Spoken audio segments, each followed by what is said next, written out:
Good evening everyone, welcome to my channel let's learn QA. और आज के video में हम अपनी API testing using Playwright series का लेसन 21 कवर करेंगे।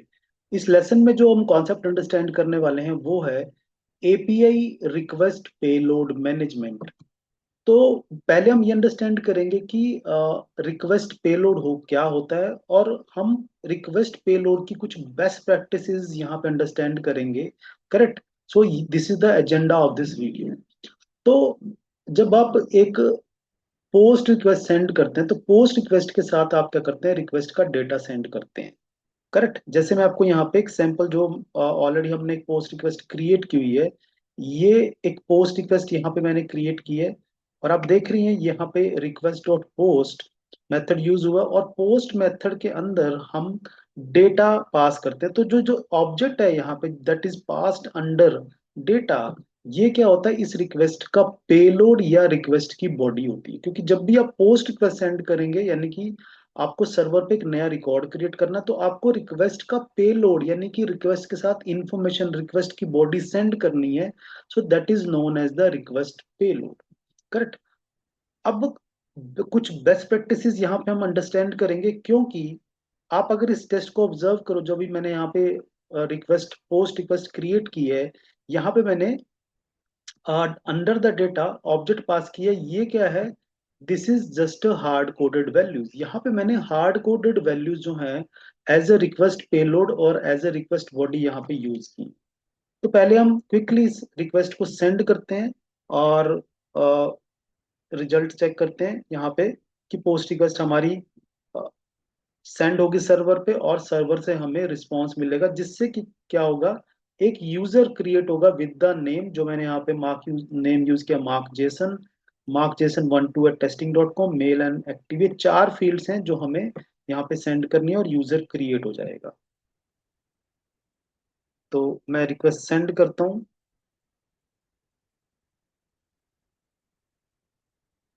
एंड जब ये रिक्वेस्ट सेंड होगी तो रिक्वेस्ट का जो ये रिक्वेस्ट बॉडी है, request body will be passed.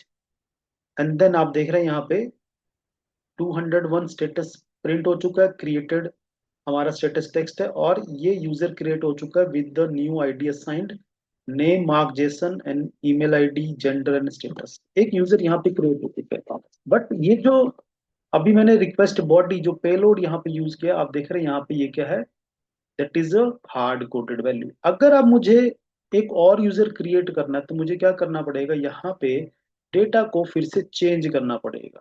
ठीक है। और अगर सपोज करो सेम डेटा मैंने मल्टीपल जगह यूज किया हुआ है, तो फिर मुझे डेटा को मैनेज करने में भी डिफिकल्टी आएगी। तो ये अभी जो मैंने आपको यहाँ पे शोकेस किया है, that is just hard coded payload. तो problem with the hard coded payload क्या होंगी, जैसे मैंने बताया, डिफिकल्ट टू मेंटेन होगा, डुप्लीकेट डेटा क्रॉस टेस्ट। अगर सेम डेटा हमें मल्टीपल टेस्ट में चाहिए तो डुप्लीकेट डेटा क्रिएट हो जाएगा। ठीक है। और difficult to generate dynamic data होगा। और अगर changes to the API payload require changes in many test, अगर एपीआई का जो पेलोड है उसमें चेंजेस हुए हैं, तो आपको क्या करना पड़ेगा, जहां जहां आपने पेलोड यूज किया वो आपको वहां पे जाके आपको पेलोड को चेंज करना पड़ेगा। तो ओवरऑल ये जो है डिफिकल्ट टू मेंटेन रहेगा। तो हम कुछ बेस्ट प्रैक्टिसेस यहाँ पे फॉलो करते हैं। तो सबसे पहला जो स्टेप हम यहाँ पे यानी कि इम्प्लीमेंट करेंगे, that is just first level of payload management. हम यहाँ पे क्या करेंगे, आप देख रहे हैं जो अभी हमने यहाँ पे रिक्वेस्ट क्रिएट की है, वहां पे जो रिक्वेस्ट का पेलोड है वो डायरेक्टली रिक्वेस्ट के अंडर ही हमने यहाँ पे डेटा को क्रिएट किया है। तो हम यहाँ पे फर्स्ट लेवल में क्या करेंगे, अभी भी डेटा हमारा हार्ड कोडेड रहेगा, लेकिन what we will do, we will create a separate payload object. हम एक सेपरेट पेलोड ऑब्जेक्ट बनाएंगे, और अपनी रिक्वेस्ट में कंप्लीट डेटा राइट ना करके हम उस ऑब्जेक्ट को यूज करेंगे। सो इससे क्या होगा, we will just achieve the first level of payload management, यानी कि हम एक्चुअली में बस एक first level of payload management को यहाँ पे अचीव करेंगे। अगेन यहाँ पे अभी भी हार्ड कोडेड है, जो हम आने वाले फर्दर जो स्टेप्स हैं उनके अंदर इन चीजों को ओवरकम करेंगे। सो लेट मी, अब मैं यहाँ पे क्या करूंगा, आप देख रहे हैं यहाँ पे मैंने डायरेक्ट यहाँ पे इनसाइड द रिक्वेस्ट ही मैंने जो डेटा को यूज किया, मैं क्या करूंगा कि एक सेपरेट ऑब्जेक्ट क्रिएट करूंगा। तो outside the with in the test and outside the request, मैं यहाँ पे क्या करता हूँ, एक ऑब्जेक्ट क्रिएट कर लेता हूँ जिसका नाम होगा हमारा user payload. User payload equal to, और ये मैं ऑब्जेक्ट बना रहा हूँ तो ऑब्वियस है यहाँ पे मैं क्या कर सकता हूँ, ये जो कंप्लीट स्ट्रक्चर है इसकी, इस ऑब्जेक्ट की यहाँ से मैं कट करके इसको यहाँ पे यूज कर सकता हूँ। करेक्ट। तो ये हमने क्या किया, एक ऑब्जेक्ट बनाया जो क्या है, जिस ऑब्जेक्ट के अंदर हम सिर्फ यहाँ पे क्या कर रहे हैं, पेलोड को मैनेज कर रहे हैं। ठीक है, एक ऑब्जेक्ट बनाया जिसके अंदर हम यहाँ पे पेलोड को मैनेज कर रहे हैं। तो अब यहाँ पे हम चेंज कर लेते हैं। अब ये मार्क जेसन है तो मार्क तो वो, हम यहाँ पे नेम चेंज कर लेते हैं एंड देन मार्क वो। करेक्ट। तो यहाँ पे हमने एक ऑब्जेक्ट बनाया जो क्या है, आउटसाइड द रिक्वेस्ट है। अब हमने ये ऑब्जेक्ट क्रिएट किया यूजर पेलोड, तो अब क्या करेंगे, जहां पे आपने डेटा यूज किए इंस्टेड ऑफ किया पूरी पूरी जो पेलोड है वहां पे राइट करें, हम यहाँ पे क्या करेंगे, ऑब्जेक्ट का रेफरेंस पास कर देंगे। आप देख रहे हैं यहाँ पे, तो डेटा के अंडर हमने अब यहाँ पे क्या किया, पेलोड राइट नहीं किया। पेलोड हमने एक सेपरेट ऑब्जेक्ट में यहाँ पे मैनेज कर लिया है, और उस ऑब्जेक्ट को हमने यहाँ पे डेटा को पास कर दिया। तो इससे क्या होगा, अब हमारी एक लेवल की पेलोड मैनेजमेंट हमने यहाँ पे अचीव कर लिया है। स्टिल आई एग्री, डेटा हमारा अभी भी हार्ड कोडेड है, तो हम यहाँ पे क्विकली इस रिक्वेस्ट को सेंड करते हैं तो एक और यूजर यहाँ पे क्रिएट हो जाएगा। सो that is the next step in the payload management. आप देख रहे हैं यहाँ पे यूजर क्रिएट हो चुका है with the name mark Vogue, markwog@testing.com male and active. So that is one thing. अब हम यहाँ पे क्या करेंगे, अब जो हमने हार्ड कोडेड, अभी तो हमने क्या किया कि सेपरेट ऑब्जेक्ट क्रिएट कर लिया है। करेक्ट। पेलोड के लिए सेपरेट ऑब्जेक्ट क्रिएट किया है, लेकिन जो अभी हार्ड कोडेड हमने जो ऑब्जेक्ट क्रिएट किया है, यहाँ पे अभी क्या एक शॉर्ट कमिंग है कि जो ये ऑब्जेक्ट है इसके पास कोई भी टाइप सेफ्टी अभी यहाँ पे नहीं है। मैंने नेम के अंदर मार्क वो यहाँ पे यूज किया, लेकिन अगर मैं यहाँ पे नेम में जो है कोई एक नंबर पास कर दूं, करेक्ट, तो यहाँ पे कोई भी मुझे वैलिडेशन, कोई भी एरर शो नहीं होगी कंपाइल टाइम पे। ये डेटा यहाँ पे एक्सेप्ट हो जाएगा। जबकि एज पर द प्रैक्टिसेस क्या होना चाहिए कि जो नेम है उसके अंदर स्ट्रिंग वैल्यू ही जाए। बट क्योंकि हमने यहाँ पे कोई भी टाइप सेफ्टी को इंट्रोड्यूस नहीं करा है, तो ये चीज यहाँ पे अलाउ हुआ है। अब हम चाहते हैं कि यहाँ पे जो पेलोड है हमारा वो टाइप सेफ हो। तो टाइप सेफ बनाने के लिए हम क्या करेंगे, यहाँ पे टाइप स्क्रिप्ट का एक कॉन्सेप्ट यूज करेंगे जो क्या है, इंटरफेस। इंटरफेस बेसिकली क्या करता है, इंटरफेस एक ऑब्जेक्ट के एक तरीके से स्ट्रक्चर को डिफाइन करता है। ठीक है। तो हम क्या करेंगे, यहाँ पे जो ऑब्जेक्ट बनाया है, अभी यहाँ पे कोई भी टाइप सेफ्टी नहीं है, हम क्या करेंगे, यहाँ पे एक ऑब्जेक्ट क्रिएट करेंगे, सॉरी इंटरफेस क्रिएट करेंगे। तो हम क्विकली यहाँ पे क्या करते हैं, ये टाइपस्क्रिप्ट का कॉन्सेप्ट है इंटरफेस। सो मैं यहाँ पे इंटरफेस बनाऊंगा, इंटरफेस का नाम क्या होगा, user payload. Correct. And then हम यहाँ पे क्या करेंगे, इंटरफेस के अंदर ऑब्जेक्ट की डेफिनेशन यहाँ पे बताएंगे। और ये जो हमारा ऑब्जेक्ट है यूजर पेलोड ऑब्जेक्ट जो है, ये क्या करेगा, इस इंटरफेस को फॉलो करेगा। अभी ये फॉलो नहीं कर रहा है। पहले मैं यहाँ पे क्या करता हूँ, इस ऑब्जेक्ट को, सॉरी इंटरफेस को हम डिफाइन करते हैं। इंटरफेस के अंदर क्या होगा, दैट इज द नेम, और ये स्ट्रिंग होगा, वन थिंग। उसके बाद यहाँ पे है ईमेल, और ये क्या होगा, ये भी स्ट्रिंग होगा। एंड देन जेंडर, वो भी क्या है एक, that is also string. And status, status that is string. तो ये जो है हमने एक इंटरफेस यहाँ पे डिफाइन किया। आई गेस यहाँ पे ये सेमी कॉलन होगा। मुझे सिंटेक्स में भी मैं मिस कर रहा हूँ यहाँ पे, बट स्टिल हम ट्राई करते हैं। That is one thing. तो ये हमने यहाँ पे क्या किया, एक इंटरफेस बनाया। अब ये जो इंटरफेस है इसको कौन इंप्लीमेंट करेगा, the user payload object. How does it implement, colon and then user payload. Correct. आप यहाँ पे देख रहे हैं जो ये यूजर पेलोड ऑब्जेक्ट है, इसने यूजर पेलोड इंटरफेस को यहाँ पे यूज किया, इंप्लीमेंट किया। एज सुन एज यहाँ पे आप इसने यूजर पेलोड इंटरफेस को यूज किया, आप देख रहे हैं यहाँ पे जो नेम फील्ड है वहां पे एरर हमें कंपाइल टाइम पे रेज हो चुकी है। क्या हुई है कि the type number is not assignable to type string. क्यों? क्योंकि जो नेम फील्ड है एज पर द इंटरफेस वो क्या है, स्ट्रिंग है। और हम जब ऑब्जेक्ट क्रिएट कर रहे हैं तो हम क्या पास कर रहे हैं यहाँ पे, एक नंबर वैल्यू पास कर रहे हैं। तो मुझे यहाँ पे एक स्ट्रिंग ही पास करनी है, तो मैं एक वैल्यू यहाँ पे पास करूंगा, दैट इज स्टीव टेस्ट। तो यहाँ पे हम आप देख रहे हैं कि टाइप सेफ्टी अचीव हुई है। सो अगेन हम यहाँ पे स्टीव टेस्ट नाम से, करेक्ट है। तो सॉरी, ये स्पेलिंग मिस्टेक है, जेंडर। करेक्ट। तो अब आप यहाँ पे देख रहे हैं कि हमने पेलोड को बेटर मैनेज किया है। किसकी हेल्प से? हमने टाइप सेफ्टी यहाँ पे इंट्रोड्यूस की है with the help of interface. इससे क्या है, हमारा type script helps prevent incorrect data type. जो हमारा पेलोड का ऑब्जेक्ट है उसके अंदर हम इनकोरेक्ट डेटा टाइप्स को यूज नहीं कर पाएंगे, इट विल प्रिवेंट। ये प्रिवेंटिव मेजर है। और हम अपने पेलोड मैनेजमेंट को बेटर बनाना चाहते हैं, तो ये एक और यहाँ पे ऑप्शन है। करेक्ट। तो आपने देखा कि यहाँ पे पेलोड हमने बना लिया। हम अब फिर से क्या करते हैं, और अगेन जो ऑब्जेक्ट है वो स्टिल अभी भी हमने यहाँ पे ऑब्जेक्ट का रेफरेंस सेंड किया है। मैं यहाँ से फिर से रिक्वेस्ट को सेंड करूंगा एंड आई होप ये करेक्टली वर्क करेगी यहाँ पे। सो ये यहाँ पे आप देख रहे हैं करेक्टली एक और यूजर हमारा क्रिएट हो चुका है, यानी कि हमारा पेलोड सक्सेसफुली यहाँ पे पास हो चुका है। अब हमारा जो पेलोड ऑब्जेक्ट था आपने देखा कि वो एक इंटरफेस को फॉलो कर रहा है, बट स्टिल अभी भी यहाँ पे हमारा जो डेटा है वो हार्ड कोडेड ही चल रहा है ना। हमने इसको सेपरेट ऑब्जेक्ट में क्रिएट किया, टाइप सेफ्टी को इंट्रोड्यूस किया, दो लेवल हमने यहाँ पे अपने पेलोड को बेटर यहाँ पे इंप्रूव किया।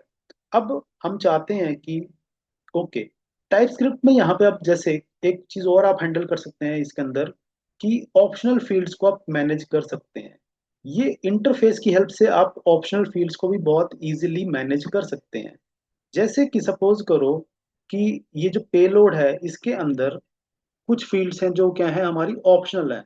यानी कि वो कुछ ऑब्जेक्ट्स के लिए कुछ रिक्वेस्ट में हम फील्ड्स की हमें रिक्वायरमेंट है, और कुछ रिक्वेस्ट के अंदर हमें उन फील्ड्स की रिक्वायरमेंट नहीं है। तो कैसे हम इसको हैंडल कर सकते हैं? लेट अस से एक फील्ड है सैलरी। करेक्ट। तो सैलरी जो फील्ड है वो ऑप्शनल है, तो इसके लिए क्या यूज करेंगे हम, question mark and colon, and that is a number. ठीक है। अब देख रहे हैं यहाँ पे आप ये सेमी कॉलन, सॉरी, जो क्वेश्चन मार्क है इसकी हेल्प से आप क्या कर सकते हैं, यहाँ पे ऑप्शनल फील्ड बता सकते हैं। तो ये एक और इम्प्रूवमेंट है कि अगर आपका पे लोड के अंदर कुछ ऑप्शनल फील्ड्स हैं तो आप क्वेश्चन मार्क लगा के यहाँ पे क्या कर सकते हैं, ऑप्शनल फील्ड को यहाँ पे मैनेज कर सकते हैं। अब अपनी रिक्वेस्ट के साथ आप अपने ऑब्जेक्ट के साथ ये वाली फील्ड सेंड करें तब भी ये वर्क करेगा, अगर आप इस फील्ड को ना सेंड करें तब भी ये वर्क करेगा। क्यों? क्योंकि ये ऑप्शनल फील्ड है। हमने ऑप्शनल फील्ड को यहाँ पे मैनेज कर लिया। अगेन ये टाइप स्क्रिप्ट के कॉन्सेप्ट्स हैं जो हमने टाइप स्क्रिप्ट के अंदर लर्न किए थे, वो अब यहाँ पे आप देख रहे हैं कैसे रियल टाइम की जो सिचुएशन है उसको हैंडल करने में वो सारे के सारे कॉन्सेप्ट्स हमें यहाँ पे हेल्प करते हैं। So that was another thing जो हमने यहाँ पे अपने पेलोड में इंप्रूव किया। अगर हमें ऑप्शनल फील्ड्स को हैंडल करना तो वो भी हम कर सकते हैं। अब हम अपने जो पेलोड है उसको क्या चाहते हैं कि that should become dynamic payload using फेकर। Dynamic data वो खुद से जनरेट करे, तो इसके लिए हम क्या करेंगे, यहाँ पे फेकर लाइब्रेरी को यूज करें। फेकर लाइब्रेरी का जो कंप्लीट इंप्लीमेंटेशन है वो मैंने ऑलरेडी अपने प्रीवियस वीडियो में इस प्लेलिस्ट के अंदर कवर किया हुआ है। आप वहां से फेकर के कॉन्सेप्ट को कैसे इंप्लीमेंट करते हो अंडरस्टैंड कर सकते हैं। अब हम यहाँ डायरेक्टली इसको इंप्लीमेंट करते हैं। तो कैसे करेंगे, आपको अपने स्क्रिप्ट के अंदर इंपोर्ट करना है फेकर को, इंपोर्ट फेकर फ्रॉम। आपको एक फेकर लाइब्रेरी अपने प्रोजेक्ट में इंस्टॉल करनी पड़ेगी। जो कंप्लीट प्रोसेस है वो आप एक फेकर के जो वीडियो है वहां से मेरी प्लेलिस्ट में आप उसको रेफर जरूर करना। ठीक है। तो हमने यहाँ पे फेकर लाइब्रेरी को यूज किया। अब यहाँ पे हम क्या करेंगे, आप देख रहे हैं जो नेम या जो डेटा है यहाँ पे जो हार्ड कोडेड हम यूज कर रहे हैं, हम उस डेटा को अब डायनेमिक बना देंगे with the help of फेकर library. तो अब जो नेम हमने यहाँ पे यूज किया है, जिसको हमें बार बार चेंज करना पड़ेगा, हम अब यहाँ पे फेकर को यूज करके इस डेटा को डायनेमिक बनाएंगे। कैसे? फेकर डॉट पर्सन डॉट, यहाँ पे मेथड है फुल नेम। इससे क्या होगा, ये हर एग्जीक्यूशन में एक नया डायनामिकली क्रिएटेड नेम यहाँ पे नेम प्रॉपर्टी के अंदर असाइन करते हैं। इन द सेम वे, जो ईमेल है उसके लिए भी आप क्या कर सकते हैं, इसको फेकर की हेल्प से डायनामिकली क्रिएट कर सकते हैं। That is फेकर dot internet dot email. ये फंक्शन आप यूज करेंगे, जिससे क्या होगा, ईमेल का डेटा भी जो डायनामिकली जनरेट होगा। बट ये जो जेंडर का डेटा और स्टेटस का डेटा, वो हम यहाँ पे अपना जो कस्टम हमारा डेटा है वो हम यहाँ पे रखना चाहते हैं। बट अब आप देख रहे हैं यहाँ पे कि जो डेटा है हमारा नेम एंड ईमेल का, वो अब डायनामिकली जनरेट होगा। मुझे बार बार यहाँ पे आके नेम और ईमेल के लिए नई नई वैल्यू यहाँ पे चेंज नहीं करनी पड़ेगी। और अगेन टाइप सेफ्टी भी इंट्रोड्यूस हो चुकी है, क्योंकि मैंने यहाँ पे इंटरफेस को यूज किया है और ऑब्जेक्ट मेरा इंटरफेस को फॉलो कर। अब हम क्या करेंगे, यहाँ पे जस्ट रिक्वेस्ट को सेंड करेंगे और एक यूजर क्रिएट हो जाएगा। अभी हमने यहाँ पे फेकर को यूज किया, आप देखेंगे कि फेकर खुद से डायनेमिक डेटा जनरेट करेगा नेम और ईमेल के लिए, और एक यूजर क्रिएट कर देगा। आप देख रहे हैं यहाँ पे, ये जो यूजर क्रिएट हुआ है उसका नाम है Sheldon Bali and Victory Morrey at Yahoo dot com. ये खुद से एक डायनेमिकली डेटा यहाँ पे जनरेट हुआ नेम और ईमेल का। अब मैं फिर से स्क्रिप्ट को रन करूंगा, तो मैंने कोई भी नेम और ईमेल आईडी यहाँ पे चेंज नहीं किया, बट फेकर की हेल्प से क्या करेगा, डायनामिकली एक नया नेम क्रिएट करेगा और डायनामिकली एक ईमेल आईडी क्रिएट करेगा। आप देख रहे हैं यहाँ पे एक नया नेम क्रिएट हो चुका है, that is Janis Quigley and Corinne Rube 72 at Yahoo dot com. तो dynamic name and dynamic email address, जो कि that will look like a real world data. ठीक है, तो ये फेकर ने हमें यहाँ पे हेल्प किया। तो आप देख रहे हैं यहाँ पे हमने पेलोड को, हमारा जो रिक्वेस्ट का पेलोड है वो फर्दर हमने इम्प्रूव किया है। हम अपने पेलोड की मैनेजमेंट की बेस्ट प्रैक्टिसेस यहाँ पे लर्न कर रहे हैं, और हमने यहाँ पे पेलोड को डायनामिक भी बना दिया। अब यहाँ पे एक और चीज हम इम्प्रूव कर सकते हैं, किसी आपको पता है कि ये जो पूरा का पूरा टास्क है, जहाँ पे हम एक डायनेमिक डेटा को जनरेट कर रहे हैं, हम क्या कर सकते हैं, हम एक पेलोड बिल्डर या पेलोड फैक्ट्री बना सकते हैं। ठीक है, कि हम instead of creating payload repeatedly, बार बार हम क्रिएट करें, अगर हमें, हम इसके मतलब यहाँ पे क्या कर सकते हैं, we can create a function. हम एक यूटिलिटी फंक्शन यानी कि एक पेलोड बिल्डर फैक्ट्री बना सकते हैं, जो क्या करेगी हमारे लिए, यहाँ पे डायनेमिक डेटा को जनरेट करेगा। हम सिर्फ क्या करेंगे, फंक्शन को कॉल करेंगे, जहां पे भी हमें डेटा को क्रिएट करना है, डायनेमिक डेटा को क्रिएट करना है, वहां पे हम फंक्शन को कॉल कर लेंगे। इसके लिए हम, जो नेक्स्ट हमारा जो भी लास्ट स्टेप है इसका जो पार्ट है, तो हम यहाँ पे एक फंक्शन क्रिएट करेंगे। तो मैं अभी फंक्शन भी क्या करूंगा, सेम जो है रिक्वेस्ट के अंदर ही, सेम टेस्ट के अंदर ही यहाँ पे हम क्रिएट कर लेंगे। सो यहाँ पे इंटरफेस हमारा डिफाइन है, और इंटरफेस के अंदर हम क्या करेंगे, एक फंक्शन बनाएंगे। यहाँ पे क्या करेगा, इसका नाम होगा क्रिएट यूजर पेलोड। ये हमारा फंक्शन का नेम है, और इस फंक्शन की रिटर्न टाइप क्या होगी, दैट इट विल फॉलो, ये स्ट्रक्चर को फॉलो करेगा। कौन सी स्ट्रक्चर को, यूजर पेलोड को। करेक्ट। अब यहाँ पे ये क्या करने वाला है, क्योंकि ये यूजर पेलोड रिटर्न टाइप है इसकी, तो हम यहाँ पे एक रिटर्न स्टेटमेंट ऐड करेंगे। ये क्या रिटर्न करेगा, एक ऑब्जेक्ट रिटर्न करेगा, जो किस इंटरफेस को फॉलो करता होगा, it will follow this particular object. तो हम यहाँ पे क्या करेंगे, ये जो पूरा का पूरा, मैं यहाँ से कट करके, इनफैक्ट यहाँ पे क्या करता हूँ, करता हूँ। आप देख रहे हैं यहाँ पे हमने क्या किया, एक फंक्शन बनाया है जो क्या कर रहा है, रिटर्न कर रहा है एक वैल्यू, एक ऑब्जेक्ट जो किस टाइप का है, that is of type user payload, जो हमारे पर्टिकुलर इंटरफेस को फॉलो करता है। करेक्ट। और जहां पे हमने ये यूजर बनाया है, यूजर पेलोड, अब हम क्या करेंगे यहाँ पे, इंस्टेड ऑफ कि मैं यहाँ पे हार्ड कोडेड वैल्यूज लिखूं, मैं इस वेरिएबल के अंदर क्या करूंगा, यूजर पेलोड के अंदर क्या करूंगा, मैं इस फंक्शन को कॉल कर लूंगा, क्रिएट यूजर पेलोड। अब देख रहे हैं कैसे हमने यहाँ पे एक यूटिलिटी फंक्शन बनाया है। करेक्ट। ये अब क्या होगा कि जो यूजर पेलोड का ऑब्जेक्ट है वो कैसे क्रिएट होगा, by calling the create user payload function. जब क्रिएट यूजर पेलोड फंक्शन को कॉल किया जाएगा तो ये क्या करेगा, नेम एक ऑब्जेक्ट रिटर्न करेगा जिसके अंदर कौन कौन सी प्रॉपर्टीज होंगी, name, email, gender and status. और उनकी वैल्यूज क्या होंगी, फेकर से नेम जनरेट होके आएगा, फेकर से ही ईमेल आईडी जनरेट होके आएगा। जेंडर में हमने मेल और एक्टिव स्टेटस के अंदर हमने एक्टिव वैल्यू को असाइन कर। अब यहाँ पे आप देख रहे हैं कि हमने अपने पेलोड को फर्दर एनहांस किया है, फर्दर मैनेज किया, बेटर मैनेज किया with the help of payload factory, यानी कि हमने फंक्शन क्रिएट किया। हमें जहां पे भी वो पेलोड की जरूरत है हम फंक्शन को कॉल करते हैं और फंक्शन की जो आउटपुट है वो हमने एक वेरिएबल में स्टोर करा दिया, that is the name user payload. और ये यूजर पेलोड जो फाइनली जो हमारा ऑब्जेक्ट है या वेरिएबल है वो हम कहाँ पास करते हैं, डेटा के अंदर। ये अब हमारा आप देख रहे हैं कि जो पेलोड है वो बिल्कुल कंसाइज, बिल्कुल एक नीट एंड क्लीन वे में यहाँ पे क्रिएट हो रहा है। तो अब हम फिर से इस टेस्ट को रन करेंगे और ये पोस्ट रिक्वेस्ट सक्सेसफुली यहाँ पे काम करेगी। हमें अगेन अब हमारा डेटा भी डायनामिक हो चुका है और हमने यहाँ पे एक यूटिलिटी फंक्शन बना दिया है। अभी तो मैंने ये फंक्शन क्या किया है, सेम क्लास के अंदर ही बनाया है। मैं इस फंक्शन को क्या कर सकता हूँ, एक आउटसाइड एक सैम्पल टीएस फाइल के अंदर क्रिएट कर सकता हूँ। जैसे कि यहाँ पे मैंने हेल्पर फंक्शन बनाया हुआ है ये, मैं यहाँ पे इस फंक्शन को आउटसाइड द एक एक टीएस फाइल के अंदर इस पूरे फंक्शन को क्रिएट कर सकता हूँ।